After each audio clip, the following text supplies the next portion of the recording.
back at another Mercer Boyz Yes, sir. Podcast. Yes, sir. How you doing? Beautiful people out there, you know what I'm saying? But episode 2, bro, how you feeling? How you feeling about episode 2? Feeling good. 2 is my favorite number. 2's your favorite number, why's that? My birthday's on the 2nd. Okay, you know what I'm saying? Two holes. Nah, girls got about like three, 4. How many holes you be using? As many as I can. Hey, yo, nah, but definitely here at the Mercer Boyz Podcast, and got some things to dive into. You know what I'm saying? The first episode, we really got into the meat and potatoes of how we even here right now. You know what I'm saying? Why you watching this on your cams, yes, like your visuals, your phones, your laptops, your computers, whatever you're watching this on. You know what I'm saying? But now we're here, and I really wanted to get into the point we're at right now, where we're on studio number 3. You know what I'm saying? But I will admit that, you know, I was in the room recording, do my videos in my room with my little green sheet for quite some time. But Vivid definitely brought the idea to me about the studio. So why don't you go ahead and dive into what even made you want us to get a studio in the first place? You know? I was just watching a YouTube video with Kenny Beats, and he was like saying how he had his studio and like he would just invite his friends over. And I was like, yo, what if I had my own studio and I could just invite my friends over? See, I just started looking like how to get a studio, what's a studio about, you know, what you need to get a studio, a whole bunch of stuff. And then eventually, like, you know, I hit you up about it, and then we decided to like come together, and then we end up finding us our first studio after that, like probably like a couple weeks to like a month, you know, afterwards, for sure. Yeah, you know what I'm saying? Got it pretty fast, you know what I'm saying? Once, because I'm that guy too. You come to me about something that I feel like is facts, that it'll work, and I feel like that makes sense. I'm on it, you know what I'm saying? We was on Craigslist, we was on Google, looking at like creative production spaces. We was going at it, and honestly, we got it pretty quickly. And we got our first studio in Williamsburg. It was near crazy price, honestly. Oh my God, crazy price, very attainable price. Price. You know what I'm saying? Very attainable price, and very attainable to maintain over a certain amount of time. You know what I'm saying? So it was pretty goated, and it was a nice little taco spot. You know what I'm saying? I was able to get some mediocre eats, but you know, sometimes you gotta do what you gotta do. You know what I'm saying? You gotta make sure you keep your stomach full at some point with something. I mean, but was that where we found the original empanada spot? Or yeah, there was this fire. Well, still this fire empanada spot. You feel me? I don't want to say a name yet, because at one point I want to hit you up and do some kind of sponsorship. If you feel me, so I ain't gonna say a name yet. But you got some fire empanadas. If you know, you know. Hopefully one day y'all will know. Facts. That spot, I just randomly went on Google, and you know, and I think I just seen it. It was like, you know, the name, and it was nearby, so I walked over there. And yeah, honestly, that's probably one of the best empanadas I ever tasted. I've never tasted an empanada the way that these people just whip up empanadas. It don't make sense. It really don't. Like, I ain't never seen the flavor combinations. They put their whole, you know, like the Penny Pride episode when Grandma put a whole foot in them key lime balls.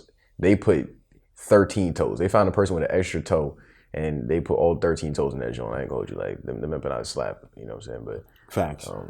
Yeah, back to the studio and stuff like that. You know what I'm saying? We had a studio in Williamsburg, and we was there for maybe like 5 months.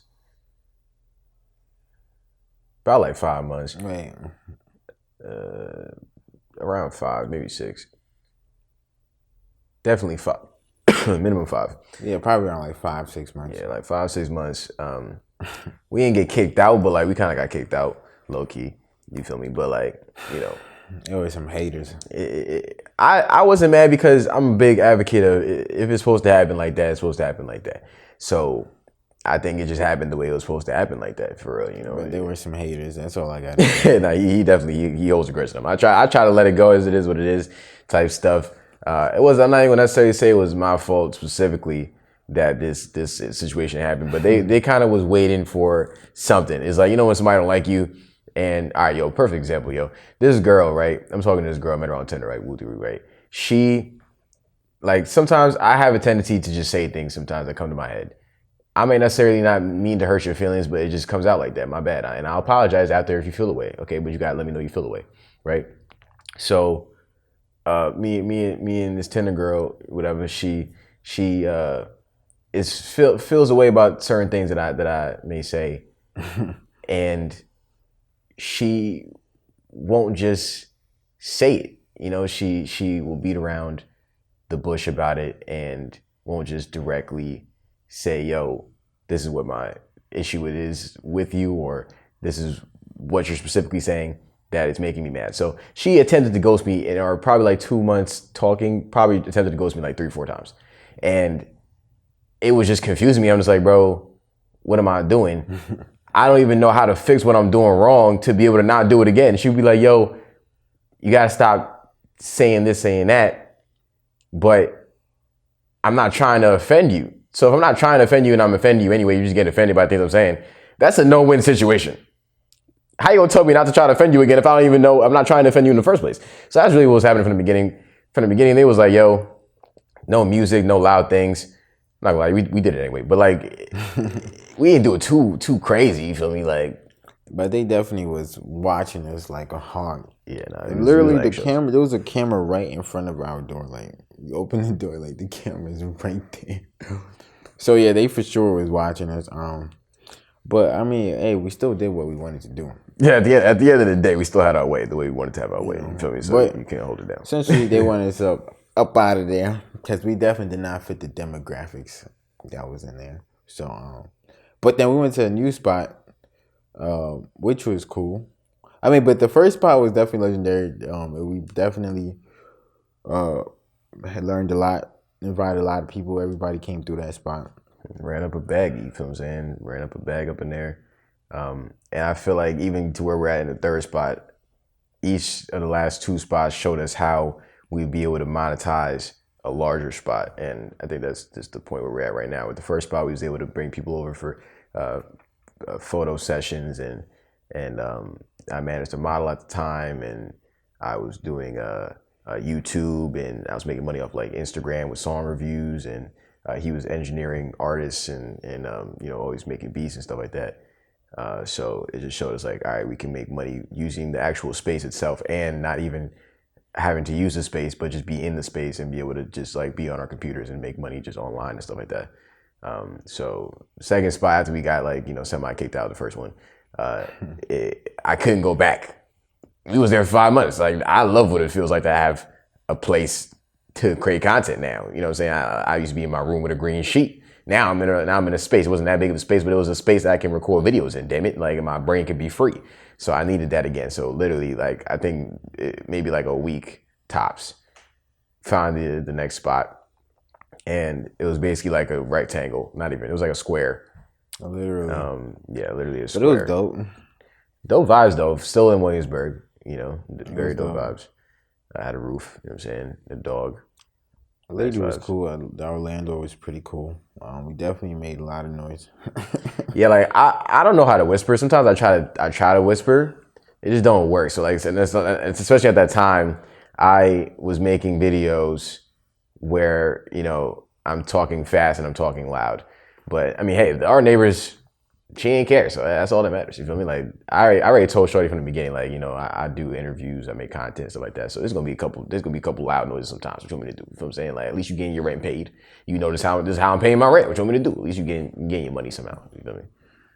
Type stuff. That's a fact. But definitely with the second studio, we was able to find out also how to monetize. He started, blowing up on TikTok, I think, around that second spot. Yeah, that was literally. I mean, yeah, that was around that time. That was around the time where I was like started like selling beats and stuff online. Yeah, I mean, around that time, it was around the time when that was happening. So I guess everything kind of worked out. Eventually for sure. That's why you gotta let the grudge go, bro. You gotta let the grudge go, bro. Nah, man, I still dislike that one lady. I'm sorry, Shorty, mad annoying. But but it was definitely a lesson. I mean, it definitely was a blessing in disguise. Yeah, it definitely was a blessing in disguise what happened. And even though We got up out of there. We didn't even have a window, honestly. So we didn't have no window, bro. It was no literally sunlight. it was like a triangle. Like the room was literally shaped like a triangle. Like literally a small triangle. Like probably like this. Yeah, like this. Like there was like a straight trapezoid. Yep, and then just it was literally like a goddamn triangle. But we still made it work. The first one, the second one was a square, but it had a window. And the rooftop was fire. Like we used to be out there all the time, especially in the summertime. Oh yeah, and it was like private too. So like nobody would be on the rooftop. We basically used the rooftop more than they probably. No, yeah, for sure, definitely. So 100%. It was basically like our own rooftop, and that was dope as hell. Like it was so in the cut, laid back. It was definitely dope vibes for sure. It was a legendary moment. I don't know if I'm gonna tell it on this podcast. Probably put it in like a story time video or something like that. But several legendary moments. But just one of the most memorable moments in my life happened with the same Tinder girl in that room on the chair. You know what I'm saying? Once again, I probably tell that on a different platform. But shit, another story time. Another story time for a different day. You know what I'm saying? But yeah, here at the podcast, man, I like to really show that this was over at this point. By the time we got to the second spot, we're at like 8 months. We stayed at the second spot for like 6 months. No. More than 6 months. Almost 10. Well, like 10, 8, 9. Yeah. I'm close. Probably maybe close like it was like 10 months. Yeah, close to a year. We stayed in the second spot for close to a year. The time went by really fast, but yeah. The time flew by for sure. I did things like marketing. I started my digital marketing service. Actually, no, I started my digital marketing service in the first spot, but it started to work in the second spot.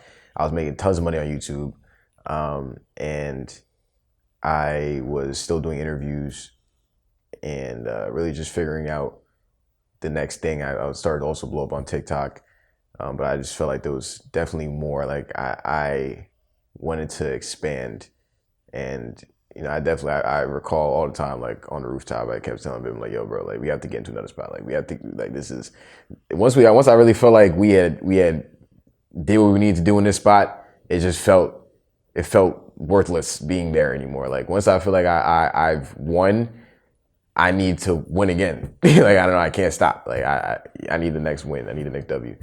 And I feel like we collectively already won at that little damn, what was like 200 square feet, 300 square feet.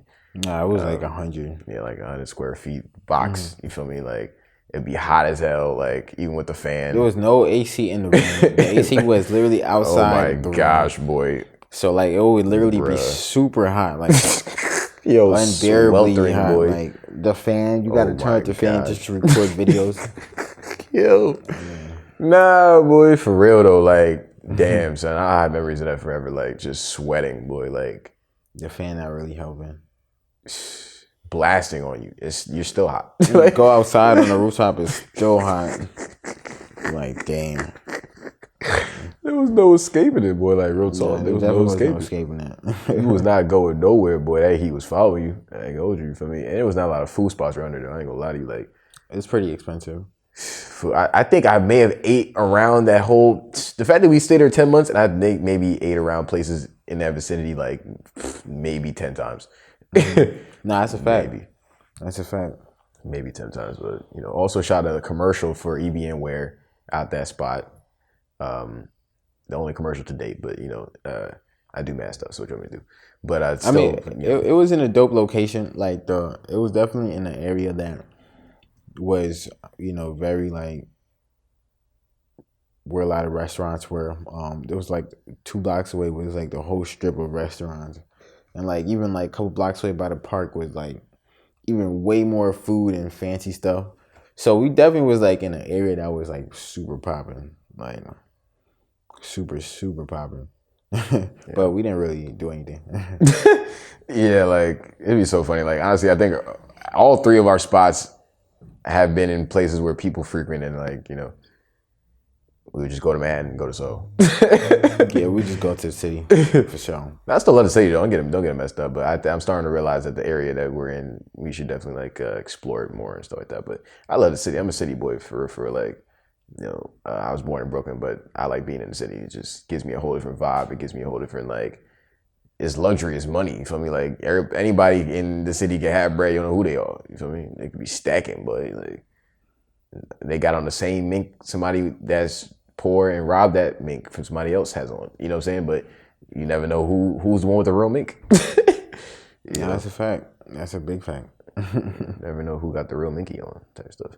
But after the second spot, I really was like, yo, bro, I can't do this no more. Like I feel so I can't. Like I'm not. And I mean, it's just like after we came back from LA. Cause we went to LA around like May, like late May. That's when we went to LA, and then once we came back, we was in LA. LA was definitely a vibe. Big vibes. You know what I'm saying? Right. Probably do another vlog, another podcast about the LA. LA was definitely just made us want to work harder and like try to achieve bigger things. Cause being out there where we was at, we was trying to like see all these big houses. You see all these nice cars and it's just like, damn, like, I want that one day. So like, in order for me to get there, I gotta put in the work to, elevate to we was by Josh and Drake and Josh's old house. Yeah. We literally stayed over like there. a block, like 2 blocks away. Facts. Yeah. Got a blog about that on Taylor Jazz Vlogs. You know what I'm saying? Yeah, it was definitely an eye opening and definitely very, very motivational for us to keep pushing and keep winning. Facts. But yeah, that's definitely around the time started to really start budding, and it really got to a point. Time to get up out of there. Got out of the second spot, and I was on Craigslist. Literally, I'll probably never forget this day either. You know what I'm saying? I'm just sitting, lamp on in my living room, just like, the Tinder girl at this point is not going nowhere. You know what I'm saying? And it's like, I need to mentally get my brain off this and be able to focus on, because girls was never the end all be all of what I'm even doing this for. So, no matter what girl may come in and out of this, like, I'm always put my eye on the prize, So I was like, Thanks. I need to, transition my energy to something else. So I literally go on Craigslist and I'm looking, and I found the place we're currently in. It literally, the listing went up like an hour before I found it. So I hit them up and then I ended up coming for a showing, and the guy was late at the time, so I knocked on this lady's door and asked her like some questions just about the place that I was gonna ask the guy, and she ended up showing me around, whatever, and we just caught a vibe, and she thought it was cool. So and the original guy was supposed to show me the place.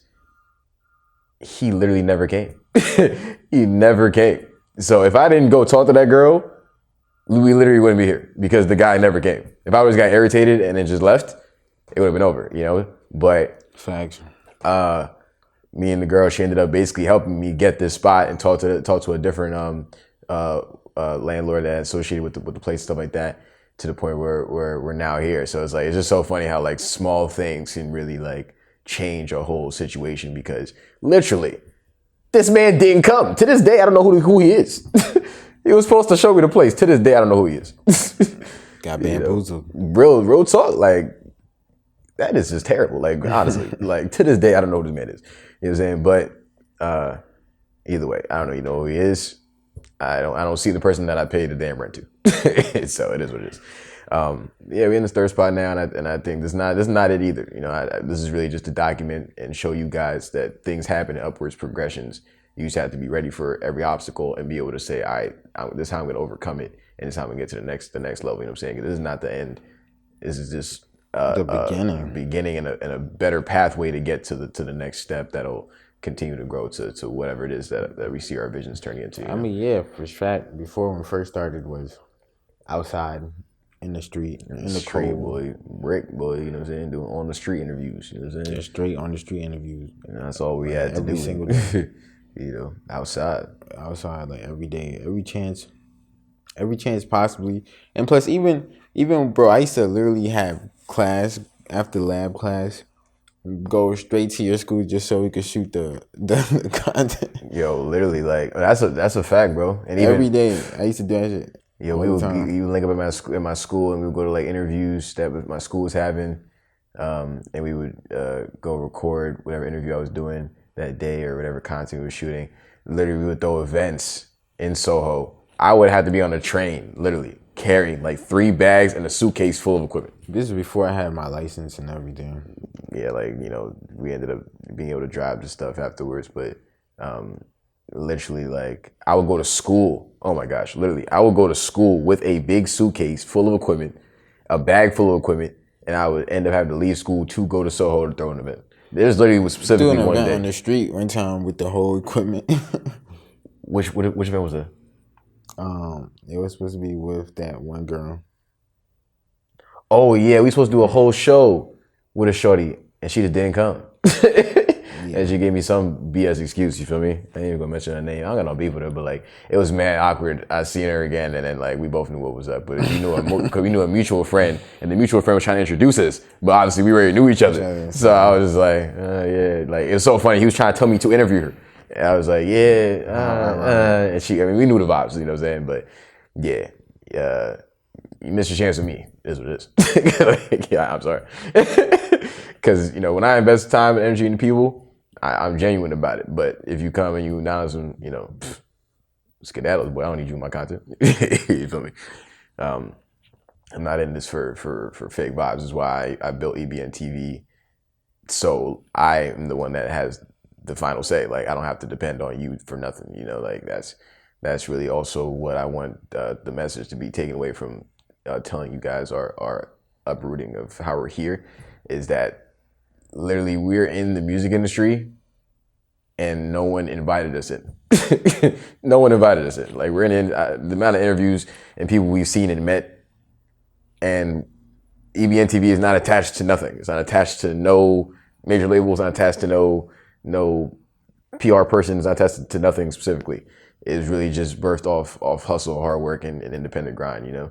So that's really what you gotta do. You feel me? And kind of transitioned into something that happened to me yesterday that at first I didn't think was real, and even to this day, I'm from New York. Like everything ain't what it seemed, so I don't think anything is what it is. But I also make music under the name Elioshi. So I put out a song and video called "Say Something." It's currently at I think like 13,000 on 7 Hip Hop's YouTube channel, so you guys check that out if you want to. But so this lady from this label, she hit me up and was like, oh, I like your music, and everybody, saying like when you're an independent artist, they're posting on Instagram and even using certain hashtags that I use, I'm gonna get people like that whatever. But even outside of the fact that I went to school for music marketing and whatever, like I have bad experience. I'm not gonna get bamboozled by a lot of these people. So, but she's like, oh, I like your music. I'm like, oh, thank you. Mad dry responses, blah, blah, blah. And she's like, oh, where are you from? I'm from Toronto. And I said, New York. And she's like, are you available for traveling? And I said, it depends what for and like the logistics and stuff like that. And Shorty was trying to get me to like perform in Canada for a certain amount of money, and also to like be in some kind of competition to where like if I was the best performer or one of the best performers would get signed to a deal or something like that. When they also showed me the deal, right? And the deal would be 50% royalties, 50% creative control, and it would be for $500,000. You get $100,000 every month for I think like 4 or 5 months. And now to me, yes, $100,000 is a lot of money, but at the same time, it's not a lot of money. Like, do you think $100,000 is a lot of money? I mean, it just depends on like how you look at it. I mean, it just depends also on your circumstances. Because some people can survive right now without $100,000, but then you have some people who are just like underlapped and like, they don't care. Like whatever they gotta do, you give it to them. They don't care. They'll sign it, and life goes on. So it just depends on like what you feel like I feel like it's just a preference thing. But I mean, to the average person, of course, $100,000 at one time is a lot of money, and most Americans don't even have $500 in their savings account. So if you have $100,000 in cash, that is a lot of money for sure. Like to have at one time, yeah, that's a lot of money. But it's not really a lot of money in the grand scheme of things. It's a lot of money for the current moment for sure. Yeah, definitely. They're offering $100,000 and $15,000 signing bonus. So that's $115,000 right now. And over the course of a year, that deal would end at $500,000, right? And the deal would be where I have to put out 20 songs and I think 15 music videos. But what I very much didn't like was the 50% creative control. They have the final say, or they can contribute to the final say of the song that comes out. And they also can tell me what venues to perform at and what not to perform at. Basically, I would be a high-paid slave. But that's really what it'd be. It'd be either, do you want to relinquish some things about your artistry for $500,000, or would you rather be independent and essentially create your own wave to where you can still sign something at some point, but you still maintain a large fan base to where like you can really do whatever and move around without the label being the one that builds you the fan base, But so $500K right now, or $500K in like 3-4 years to build the same brand that you'll be building. You can either get the $500,000 right now to build that brand, or But then it will cost at the cost of signing something. But you have to give up 50% of your creative control on whatever you put out. I mean, if I know I'm gonna get $500,000, whatever is attached to that $500,000, 50% of it doesn't necessarily have to be the profit, but 50% of like the creative control aspect of what comes out of that $500,000 goes to the person. So, creative license and, money that's attached to that, that is, goes to the person. I mean, I would go 500,000 even like in like 3-4 years, because if you're making $500,000 in 3-4 years, that means those years prior you have to be making some type of money, because you can just go from making nothing to $500,000, but that's just very unlikely. It will take like slow increments of building your brand or something to acquire that much amount of money, or you can just somehow get lucky. But I would say for sure I definitely need my creative control. I mean, if I know I'm gonna get it in 3 to 4 years, of course, I'm gonna do as much as I can in between that time, because I know I have a bag coming regardless, right? And I don't gotta, do nothing. Because if anything, somebody could just be like, "Yo, I'm just gonna work a job, saving my money," because I know a couple years from now, I'm gonna have some money, So, I mean, yeah, I would definitely go with the other option for sure. But it just depends on your circumstance, because some people, they just don't have nothing. There's some people right now who are definitely down on their luck, and right now that's really life-changing money. $500,000 is life-changing money to anybody. So yeah, like for sure, for somebody, it just depends on your situation. If you're coming from a rough situation, that money can really elevate your lifestyle. So it just depends. I'll definitely show you, but I mean, I make fun of people who sign deals where they give up creative control and then get mad later on down the line when the label is telling them they can't put out no music. You feel me? Like, I make fun of people like that. So if I were to be the person that just did that to myself, I would feel like, what morals did you even stand on, So at the end of the day, I'm not opposed to any of that, because at the end of the day, that's not even that bad of a label deal. The fact that you at least keep 50%, and they take a percentage of the royalties, because in a lot of 360s or label deals, you lose a majority of your royalties. You know what I'm saying? You gonna have to make this bread off the torrent, my boy. You feel me? But I literally went to school for a lot of this. I studied a lot of this. I helped artists do a lot of this. So now that I'm in a position as an artist to where certain offers would come to me, I'm prepared for it. But I really I like to just say the things that happen to me to you guys also too, because this is real life. Like, you know what I'm saying? Like, people really make these type of decisions every day. You gotta make yourself knowledgeable in these type of situations because it can easily be you, and then you think, all right, I'm gonna do this, this, and that. But if you don't actually know how to approach the situation, then you're gonna end up in the dirt. You feel me? But me, yeah. Once I got past the whole like, oh yeah, they pay me to perform, cool, blah blah blah. Canada, they said they would pay for my flight and my expenses and blah blah blah. But me, like I said, I'm just, things don't impress me very much. You feel me? Saying like, even the thought of having 500,000 being sent to my bank account right now by them, it didn't really pique my interest once they wanted creative control and they wanted to be able to basically dictate how I moved. That's just not gonna happen. You know, it's not gonna happen. At least for me, not right now. It's just, that's not what I see in the cards for me right now. So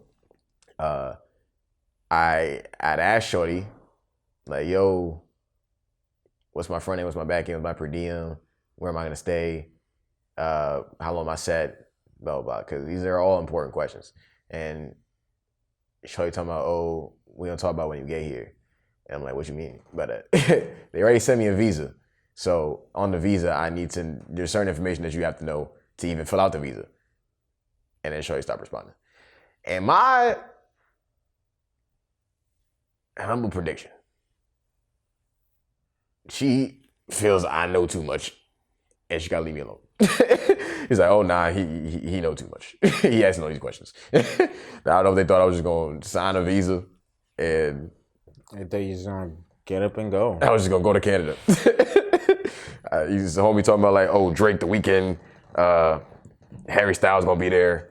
Like, I'm just gonna get up and go to Canada. Like, you know, but honestly, there is somebody in this world that would have got up. People, not even somebody. There's hundreds, if not thousands of people. Would have got up. Cause you understand, some people just have nothing to lose. There's some people that's just like, you know, by the same time, you can take that money and still become a great artist and blow up and make the money back and Very become possible.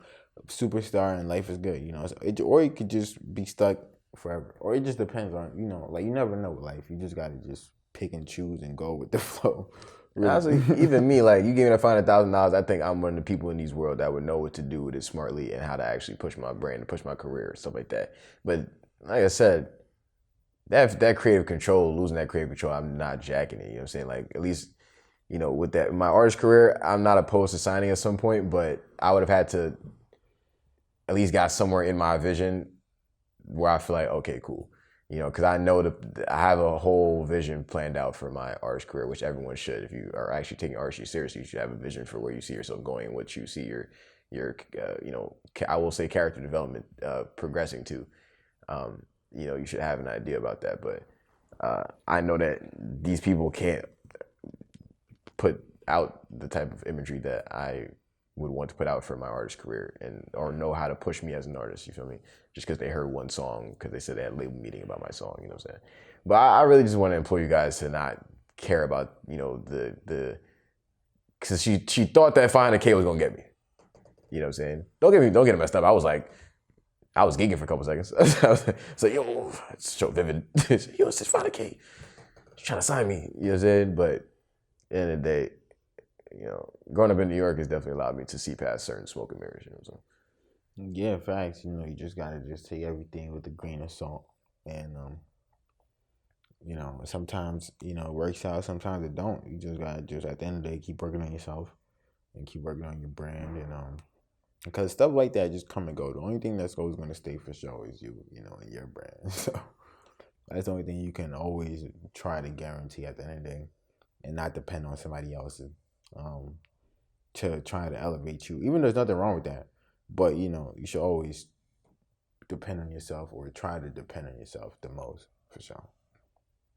Yeah, that's what's going to actually take you to allow others to, if others can honestly eat off the name of your brand, you eat. You feel me? Honestly, I watch A&P a lot. People can put A&P in the title of their video, they getting double-digit thousand views. No one can know who you were prior to that video. You put A&P in the title, you was with A&P doing something, you getting double-digit thousand views. You put DDG in the title of your video, you getting double-digit thousand views. You know what I'm saying? And that will always come back to the person that essentially is bubbling your views, it's always going to trickle down, so yeah, those are some people that definitely got the formula correct. And you gotta look at the formulas that people put out there and replicate it in your own way. You don't have to necessarily bite it completely, but you have to definitely see what's working and say, yo, this is what I should do too, rather than just watch it. You have to be an active watcher. You know what I'm saying? I mean, I stopped watching TV, man, long ago. I watched 30 minutes of the Super Bowl basically just to argue with my dad, because arguing with my dad is funny sometimes. You know what I'm saying? But it's like, I don't watch this. I used to want to be a sports journalist. The second I realized I'm watching these people make millions of dollars and I'm on the couch draining my lemonade that I have to go buy again. You feel me? Like, now I'm losing money. And they making money by me watching them on TV. That's nuts. Yeah, it's a fact. I mean, it's either, you the person with the gun or you on the other side of it. It's like you choose, so. It's either you clapping somebody's girl cheeks or somebody clapping your girl's cheeks, you feel me? It's just life, circle of life. Lioness and Lion King and stuff like that. Timon and Pumbaa, you know what I'm saying? You clapping Timon? Hell no, what? Hey, yo. Nah, you clapping, that's a bang. Was there even any females in that movie? Yeah, the lionesses. Oh, didn't he have a hoe? He had a shorty, right? The main one, Simba dad. Yeah, I mean, his wife, I would think, he said his hoe. He said that's his main hoe. Nah. Are you clapping the hyenas? Hell no. I mean, a lot of guys definitely can say they clap the hyena, figuratively speaking. I was about to say you clap a shorty and she screamed like a hyena. You gonna keep going? That's just like, why? Like, there's something maybe you putting it down. If you start acting like an animal, I'm animal control. Time to head up to pest control. No kidding. You know what I'm saying? It's my job. Call me the game versus Meek Mill type stuff. You feel me? Fact. But yeah, guys, really wanted to just explain the uprising in studios and how we got to the place we're at right now, because we are examples of things that can be replicated. You just gotta try, do it. No, that's a fact. It started from a long time ago. Like, I feel like, we all started on our own paths and just somehow just came across each other, which is a crazy, crazy thing. So yeah, definitely, we definitely got a long way to go. And we definitely came a long way, and we still got more stories and experiences to share with you guys and everything. Yeah, that's a fact. What's the next story we stole in the next episode? Give me a little preview.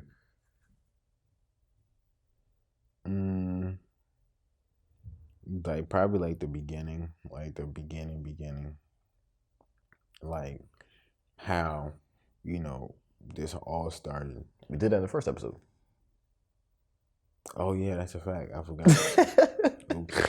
Oh yeah, honestly, I really don't know. I mean, there's so many miscellaneous things that happened that I forgot. Cause it was a lot of stuff that from all those years, like, say. I don't think we told the fools. Did we tell the Fool's Gold story? Yeah, I think we told that. The whole thing? I don't think we told the whole thing. I mean, we go into like the different events. Or like just specific events, or like just specific instances and crazy moments that would be unbelievable to tell to the average person. Yeah. So all those experiences that nobody would probably believe you if you told them, but it's just like, it is what it is. Next episode, we're gonna get into like different stories and stuff like that. I'm thinking either Fool's Gold or Trippy Red SoundCloud. You know what I'm saying? We'll probably have to decide between one of those. But we're going to start getting into the story, stuff like that. This is the first couple episodes, really just give y'all some warm up to what we got going on. Definitely make sure you go ahead and subscribe to Mercer Boyz Podcast on YouTube.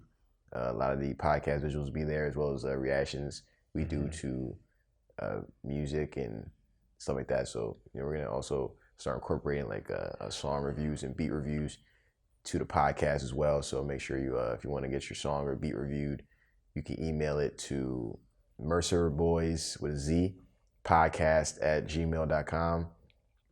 Definitely make sure you go ahead and follow me on Instagram, Taylor Elojas. And Vivid J, YouTube, Instagram. Just hit that follow button, man. Doesn't hurt. Smack that joint. Also, make sure you follow Mercer Boyz Podcast on Instagram. You know what I'm saying? Snippets and more visuals over there, stuff like that. But Facts. why don't you go ahead and leave them out with a quote, bro? You know what I'm saying? Keep going. Don't stop. Oh wow. That's dead what I told your grandma too. That's impeccable. You know what I'm saying? She was riding it's stupid. It's a universal. It's you could apply it to anything in life. I said, hey buddy, you going bananas right now, expeditiously. All right, you can stop.